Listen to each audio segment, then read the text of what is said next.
Hi, and welcome to UCTV Sports. I'm Jonathan Delsky, and this is the first episode of my new show, The October Classic, where we'll give weekly updates on the postseason bracket and the march to the championship. Yesterday saw the kickoff of the wildcard round. We had 4 matchups. We, of course, have Seattle, Toronto, Philadelphia, and Milwaukee on a bye week. So, first game, we had the Tigers versus the Cleveland Guardians.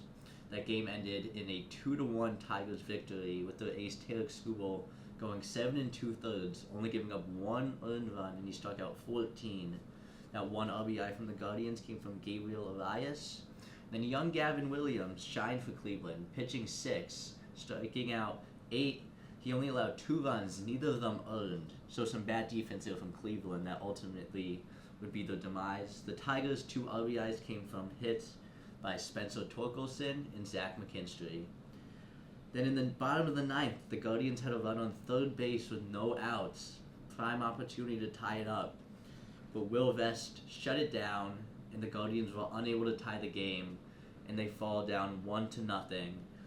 Tonight, this afternoon, in about an hour, at 1 o'clock, Casey Mize is going against Taylor Beebe in Game 2, as the Guardians hope to keep the season alive. The next game in the American League was Red Sox-Yankees. I'm not biased at all here, but it was a very good game.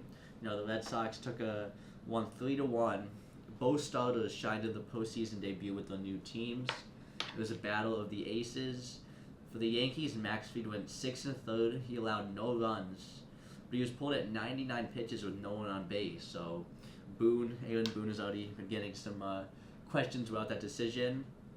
On the other hand, Alex Cora and Garrett Crochet go as long as he needed to. He went 7 2/3. He allowed only 4 hits and 1 run on an Anthony Volpe home run. He struck out 11, pitching 117 pitches.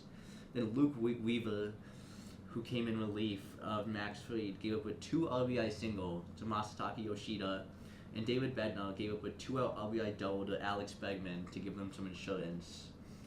Then the Yankees loaded up bases with no outs in the 9th inning against the former teammate Aroldis Chapman, and it was looking prime for a walk-off to send Yankee Stadium insane, but he struck out 2, got the other to fly out, and he didn't allow any runs to score in a 4-out save. The outlook for today, at 6 o'clock, Brian Bayo will be going against Carlos Rodon. Some things to look out for. The Yankees used all of the high-leverage bullpen arms. The Red Sox only used Chapman. So if the Red Sox can get to Rodon early, the Yankees season might be in trouble. The first game in the National League was the Cubs versus the Padres. That one was also a 3-1 score. The Cubs took that one. The Cubs starter Matthew Boyd, he did okay, going 4 1/3, giving up 1 earned run on a double by Xander Bogaerts. Then the following 4 bullpen arms went scoreless the rest of the game. Padres starter Nick Pivetta went 5. He struck out 9, and he gave up 2 earned runs, and those were on back-to-back home runs to Seiya Suzuki and Carson Kelly in the 5th inning. So the Cubs relying on the long ball. Nico Horner gave an insurance run in the 8th to make it a 3-1 lead, and then Brad Keller closed the door with a 3-out save, 1-2-3 inning to give the Cubs a 3-1 win at home. The next game will be at 5 o'clock today. It'll be Dylan Cease for the Padres versus Andrew Kittredge. So it's looking like it'll be a bullpen game for the Chicago Cubs. That one's at 5, and the Padres hope to get a good outing out of Dylan Cease to keep their season alive. Finally, the night game last night was the Dodgers versus the Reds. Dodgers obviously heavy favorites. So the Reds' only chance was for their ace Hunter Green to pitch well, but that didn't happen. He gave up 5 runs in only 3 innings. Then in relief for the Reds, Connor Phillips gave up another 3 in only an inning. Shohei and Teoscar Hernandez each hit 2 home runs, driving in 3 and 4 RBIs respectively. So big day for the stars out west. For the Reds, Ellie De La Cruz drove in 2.